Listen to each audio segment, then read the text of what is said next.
Olá pessoal, eu sou o professor Wellington, professor aqui da EAD Unicesumar, do curso de licenciatura em matemática, e estou aqui para provocar vocês, para a gente começar a pensar, sair da nossa zona de conforto e refletir um pouco sobre possibilidades de ensino de matemática nos diferentes níveis de ensino. Então, já fazendo aí um bem bolado com a nossa disciplina de prática de ensino, modelagem matemática e resolução de problemas, eu trago aqui algumas reflexões para que você já se sinta convidado a participar das nossas reflexões, a pensar em situações de ensino e de aprendizagem envolvendo modelagem, envolvendo resolução de problemas. E para isso é importante a gente pensar em diferentes configurações do ambiente da sala de aula, do ambiente de aprendizagem, que a gente vai constituir, que a gente vai propiciar para que os nossos alunos de fato consigam se desenvolver, e aprender. Então eu trago algumas reflexões aqui nesse vídeo, onde nós podemos pensar num movimento, saindo do que um autor bem importante diz de paradigma de exercício para cenários para investigação. Tá? Esse autor eu estou me referindo ao Olis Cobismose, num texto dele principalmente publicado aí, no Bolema, que é um importante periódico da nossa área de educação matemática. E aí nesse texto, o Olis Cobismose, ele diz que para que nós possamos pensar na constituição de ambientes de aprendizagem, nós temos que considerar três aspectos: o papel do aluno, o papel do professor e as características que apresentam uma atividade para que de fato o aluno consiga se desenvolver, para que ele consiga, que permita com que ele explore, com que ele investigue, problematize, enfim, se constituindo aí num desafio, num convite para que ele se sinta parte desse engajamento, desse desenvolvimento. Então, o Olis Cobismose, ele diz o seguinte: quando nós temos aí uma prática configurada no que ele diz de paradigma de exercício, o aluno, muitas vezes, grande parte do tempo passa resolvendo exercícios. O professor, ele desenvolve a sua prática pedagógica, a sua prática docente, pautada na exposição de uma definição, de um determinado conceito.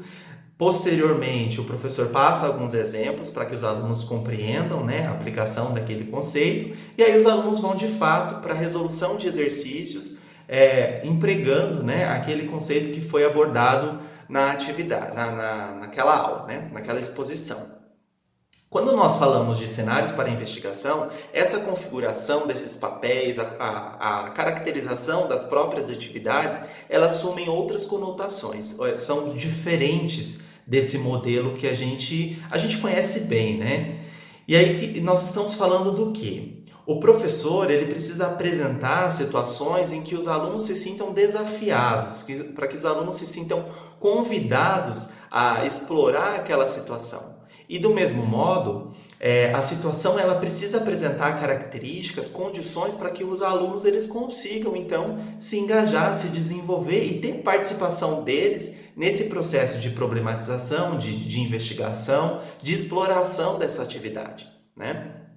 Então veja, nós temos uma mudança desses papéis, pelos alunos, pelos professores e também nas características que uma atividade apresenta.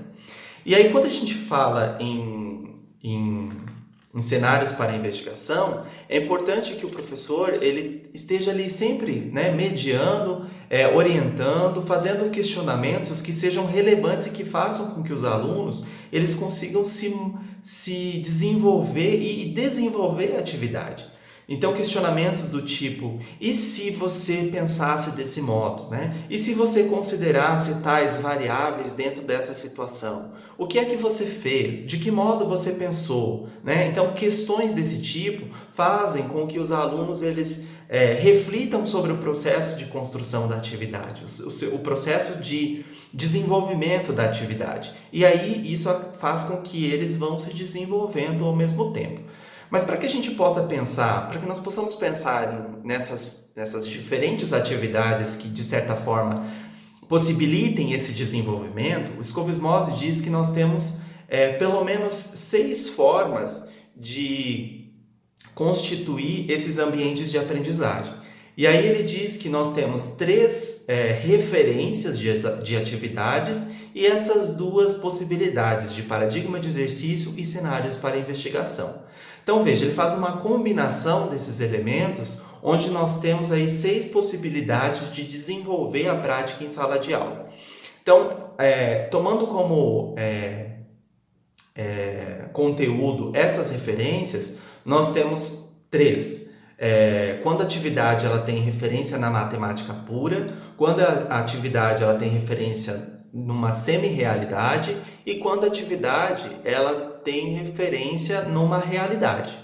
Então veja só, citando aí rapidamente um exemplo de cada uma dessas referências, quando uma atividade ela tem referência na matemática pura, eu tenho uma apresentação para os alunos, né, por exemplo, de uma expressão algébrica, de uma equação, onde os alunos precisam desenvolver matematicamente essa equação. Já numa semi-realidade, eu poderia ter, por exemplo, uma situação, né, uma situação contextualizada, onde os alunos eles precisam simplesmente desenvolver essa atividade. Um exemplo, João foi à feira, comprou 5 maçãs e o preço do quilo das maçãs era, sei lá, R$5.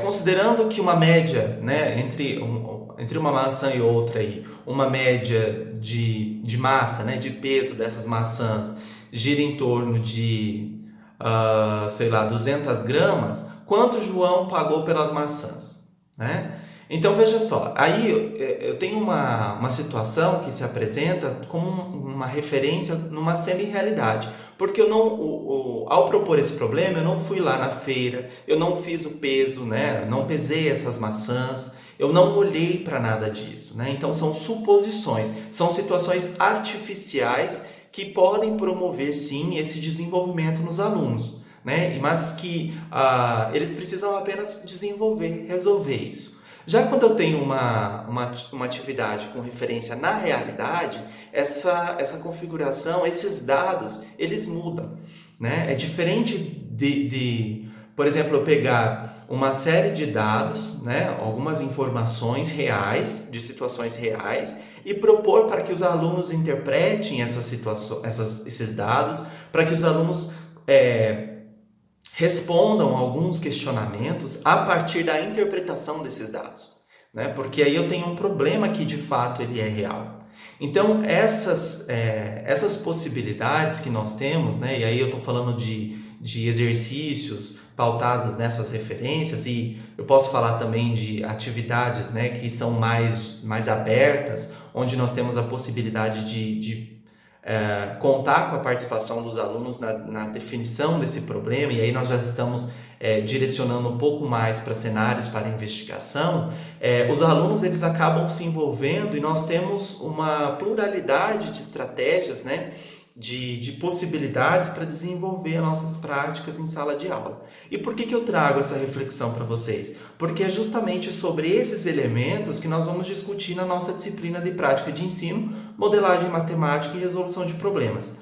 Então já fica um convite, né, para que vocês possam pensar nessas possibilidades. Nós vamos estar disponibilizando esse texto para vocês também. Já fica um convite para que vocês comecem a pensar, né, as situações, as configurações do ambiente de aprendizagem nas aulas de vocês. Será que as aulas que vocês têm vivenciado, elas têm sido pautadas mais no que Scoville Mose diz de paradigma de exercício ou mais pautadas nos cenários para investigação? Então fica um convite e eu espero vocês para que a gente possa debater sobre essas coisas juntos, tá bom? Um abraço e até o nosso próximo encontro.